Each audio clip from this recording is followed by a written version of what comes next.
Good morning मेरे प्यारे दोस्त। हिट द टारगेट में आपका बहुत बहुत स्वागत है। तो दोस्त, आज हम लोग हाउ डू ऑर्गेनिज्म्स रिप्रोड्यूस का पार्ट 6 शुरू करने जा रहे हैं। तो दोस्त, अभी तक हम लोगों ने यही जाना कि रिप्रोडक्शन में कैसे ऑफ स्प्रिंग पैदा होता है, वो चाहे रिप्रोडक्शन सेक्सुअल हो या एसेक्सुअल हो।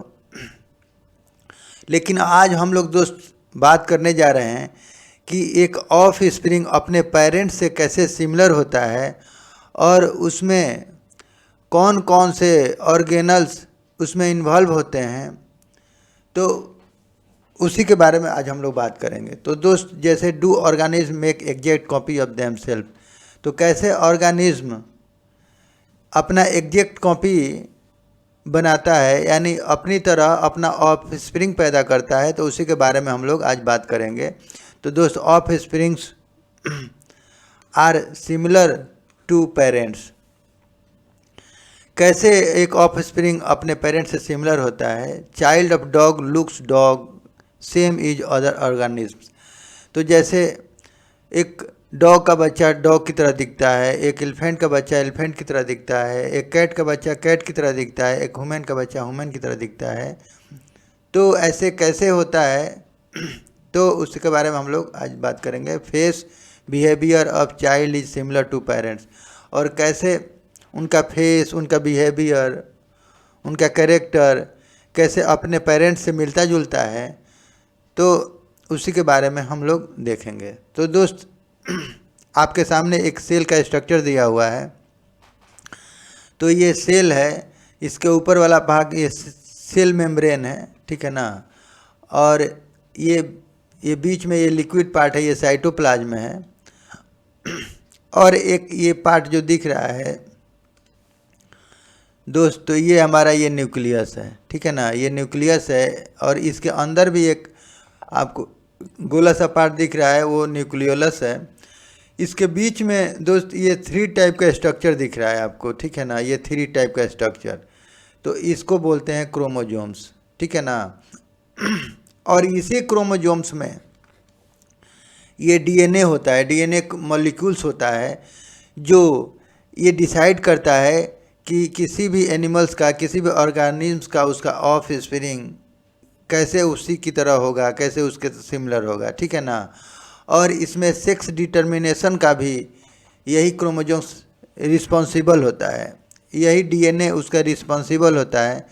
वो डिसाइड करता है कि वो मेल होगा कि फीमेल होगा, ठीक है ना। तो इसी के बारे में दिया हुआ है न्यूक्लियस। न्यूक्लियस के अंदर में क्रोमोजोम्स है, उसमें डीएनए मॉलिक्यूल्स है, और डीएनए मॉलिक्यूल्स में जीन्स होते हैं। डीएनए का फुल फॉर्म होता है डीऑक्सी रिबो न्यूक्लिक एसिड। और ये क्रोमोजोम्स का जो डीएनए है, यही डिसाइड करता है इसके ऑर्गेनिज्म का कैरेक्टर कैसे होगा, उसका ऑफ स्प्रिंग का कैरेक्टर कैसे होगा, उसका फेस कैसे होगा, उसका बिहेवियर कैसे होगा, कैसे वो अपने पेरेंट्स से सिमिलर होगा, और मेल होगा कि फीमेल होगा, यानी सेक्स डिटर्मिनेशन इसी डीएनए के थ्रू ही होता है। अब इसमें बात आती है कि दोस्त, जैसे एसेक्सुअल रिप्रोडक्शन है, तो उसमें तो एक ही पेरेंट्स इन्वॉल्व होते हैं, तो उसमें डीएनए का मामूली सा वेरिएशन आता है।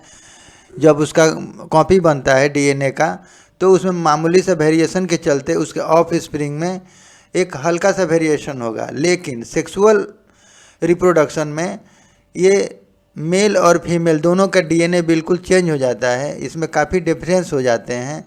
तो जिसके चलते सेक्सुअल रिप्रोडक्शन में ऑफ स्प्रिंग जब पैदा होता है, तो वो अपने पेरेंट से उसमें काफ़ी ज़्यादा वेरिएशन देखने को मिलता है। तो यही कारण है कि ये डीएनए के डिफरेंस होने से ऑफ स्प्रिंग पर भी वेरिएशन में काफ़ी प्रभाव पड़ता है, ठीक है ना। तो उसी को दिया गया है more the difference in DNA more the difference between organism, यानी जितना डीएनए में डिफरेंस होगा उतना ही ऑर्गेनिज्म में वेरिएशन देखने को मिलेगा, ठीक है ना।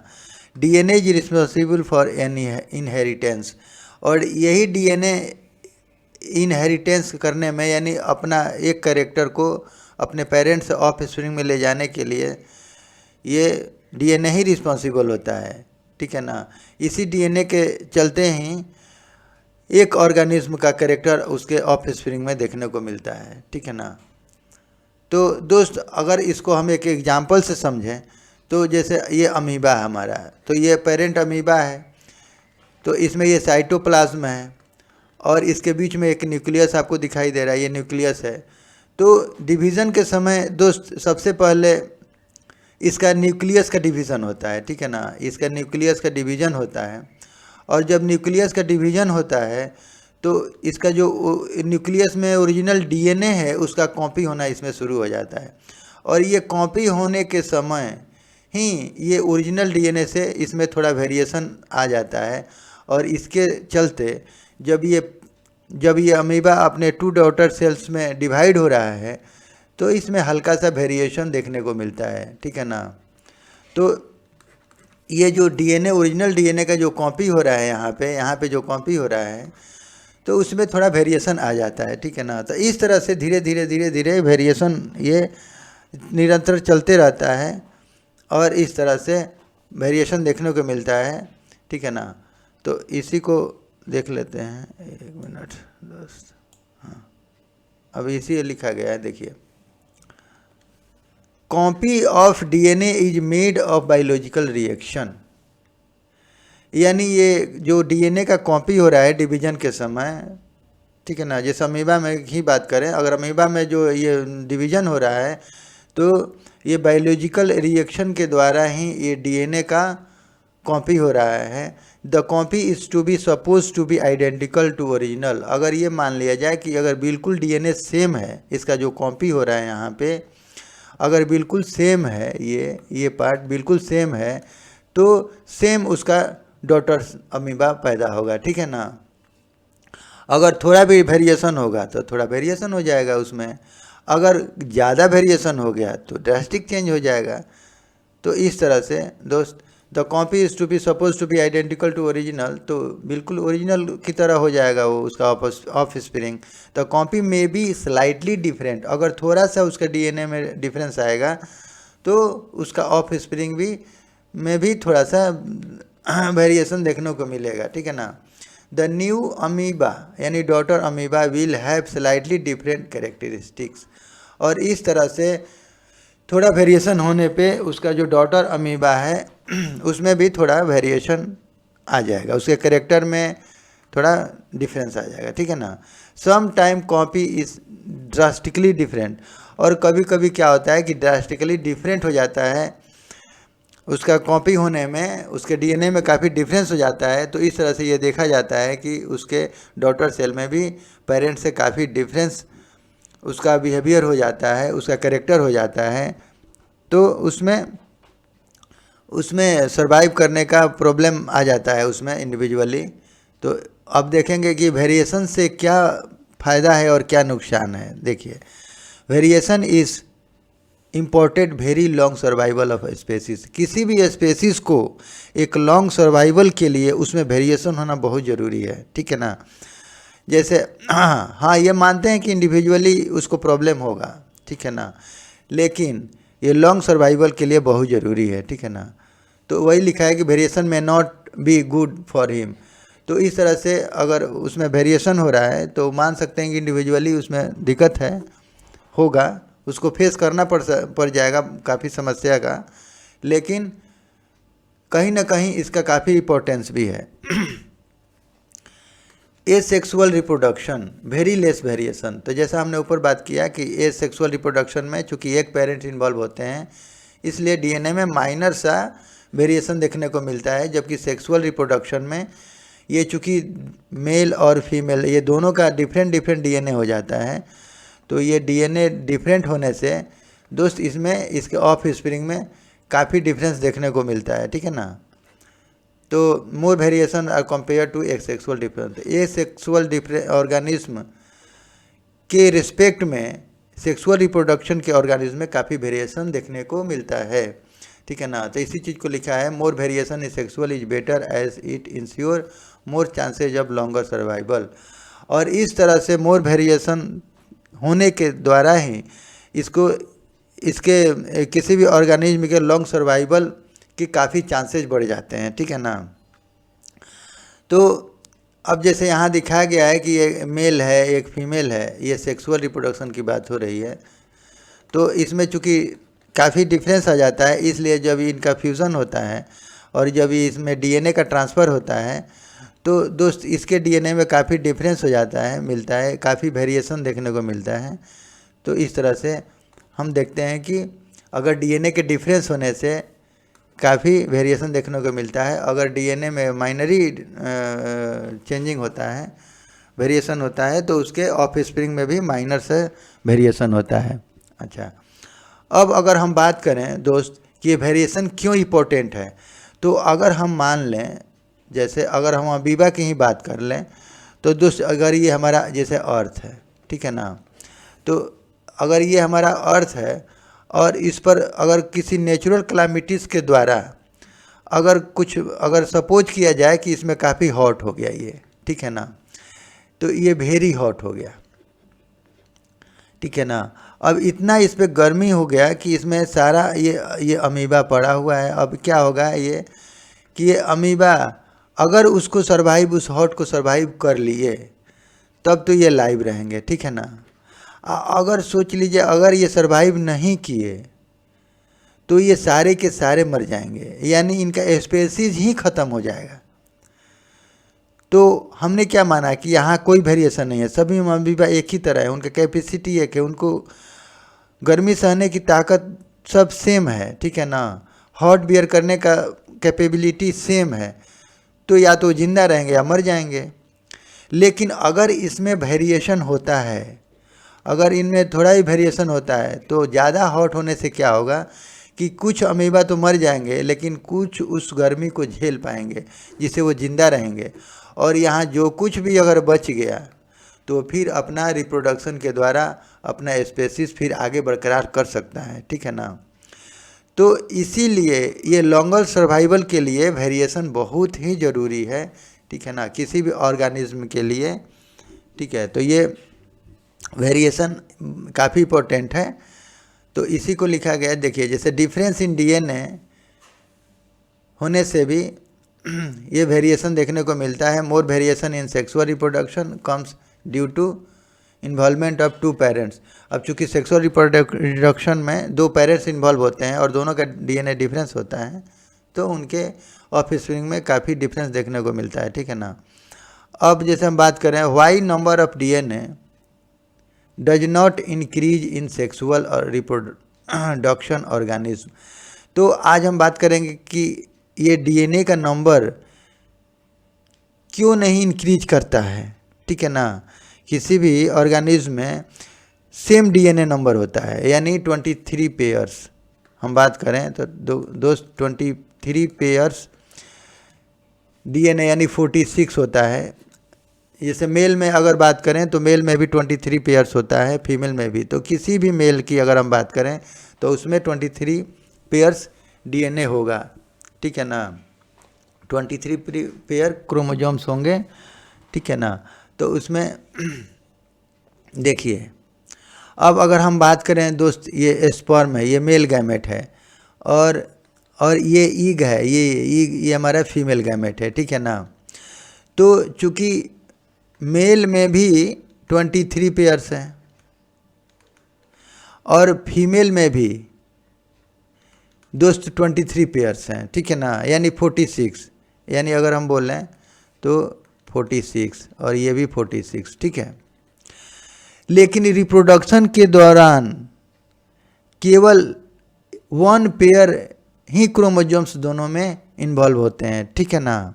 जैसे अगर ये मेल गैमेट की बात करें, स्पर्म की बात करें, तो दोस्त यहाँ ये क्रोमोजोम्स एक्स और वाई होता है, ठीक है ना।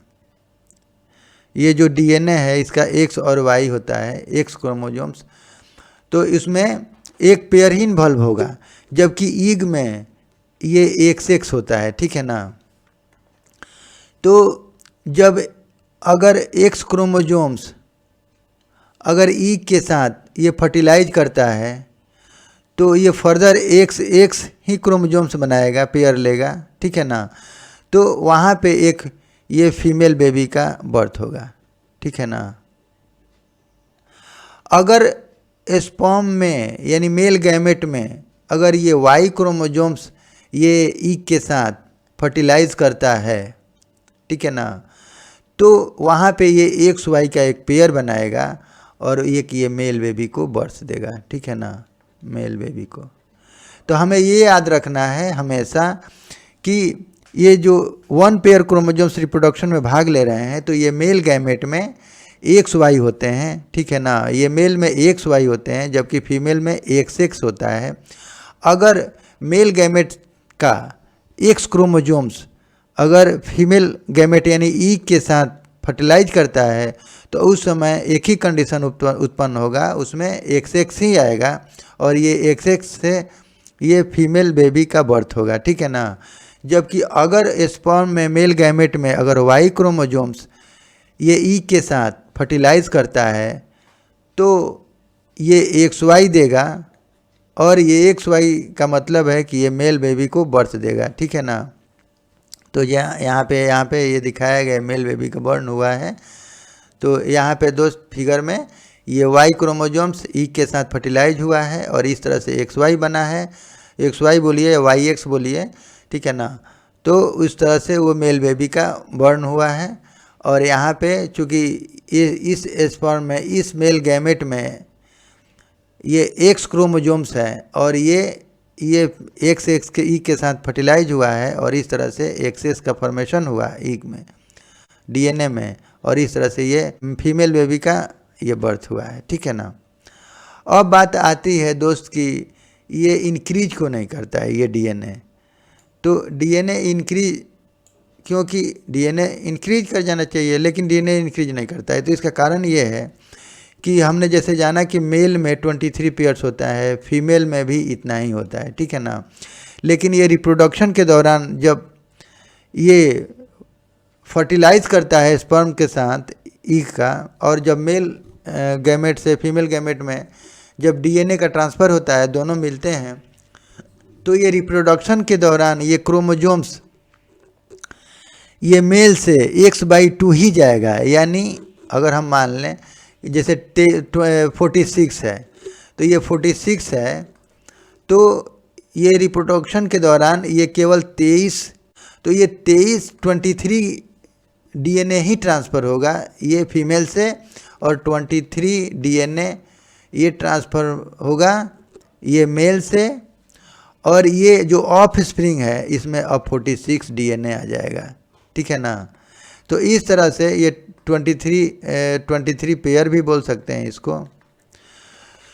तो रिप्रोडक्शन के दौरान मेल से उसका जो 23 पेयर्स की बात करें अगर, तो इसका आधा ही इधर ट्रांसफ़र होगा और फीमेल से भी 23 पेयर्स ही ट्रांसफ़र होगा और फिर अगर आ करके यहाँ पे ऑफ स्प्रिंग में DNA में ये 23 पेयर्स हो जाएंगे, ठीक है ना। तो इस तरह से ये कभी भी आगे नहीं बढ़ पाएगा, इसका नंबर ऑफ DNA सेम रहेगा, ठीक है ना।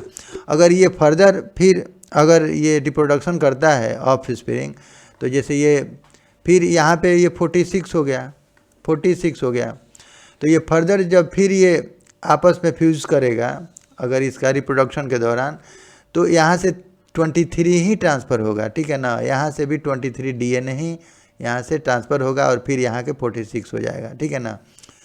तो ये आगे कभी भी ये इंक्रीज नहीं करता है, इसका नंबर सेम रहता है, ठीक है ना। तो दोस्त उसी को देखते हैं ये क्या लिख रहा है। हाँ,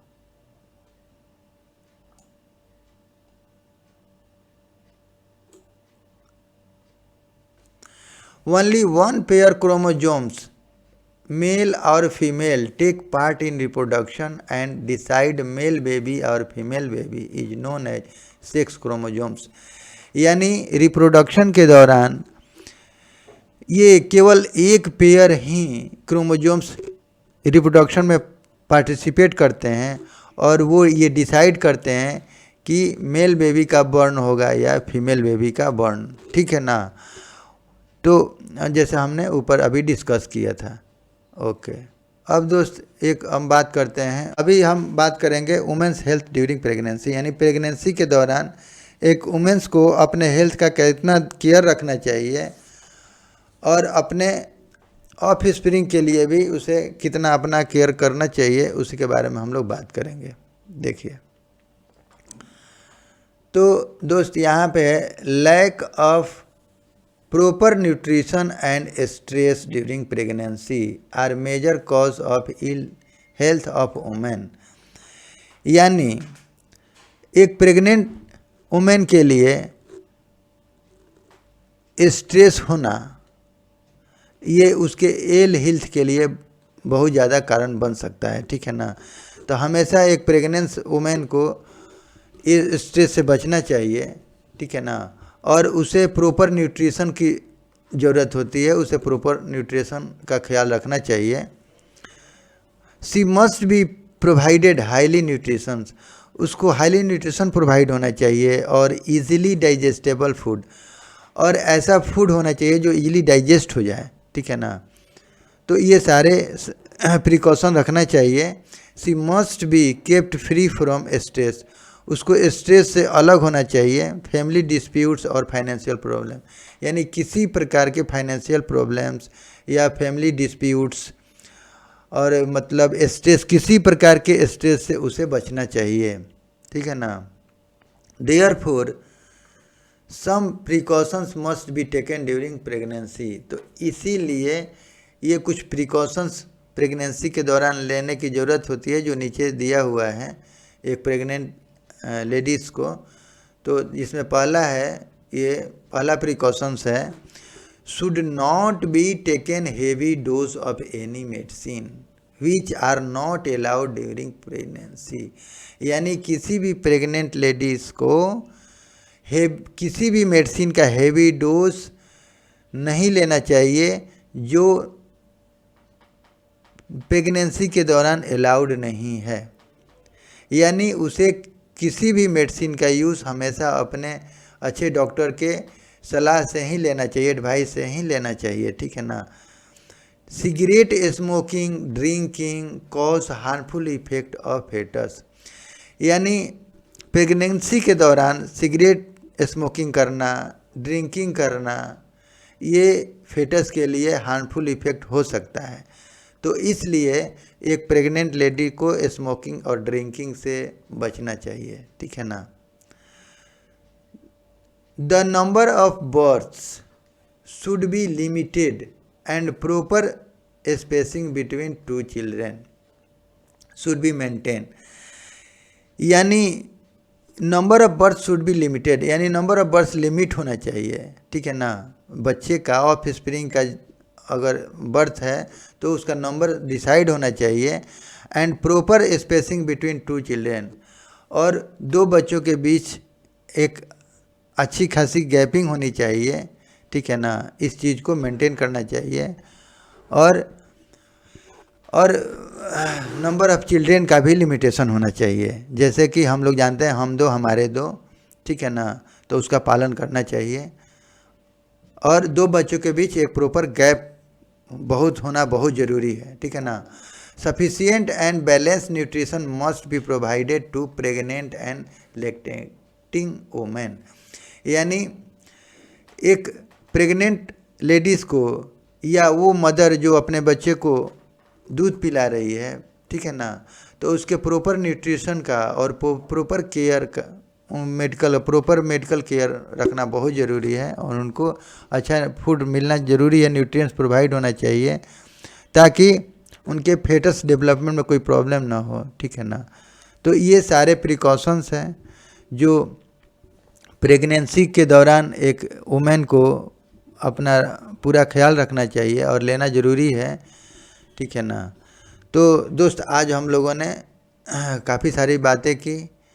और दोस्त अगर हमारा वीडियो अच्छा लगे तो प्लीज़ सब्सक्राइब करें और लाइक करें और शेयर टू योर फ्रेंड्स, और अपने फ्रेंड्स को शेयर करें और बेल आइकन को प्रेस कर दें ताकि मेरे नए अपलोडेड वीडियो का नोटिफिकेशन आपको समय से मिल सके।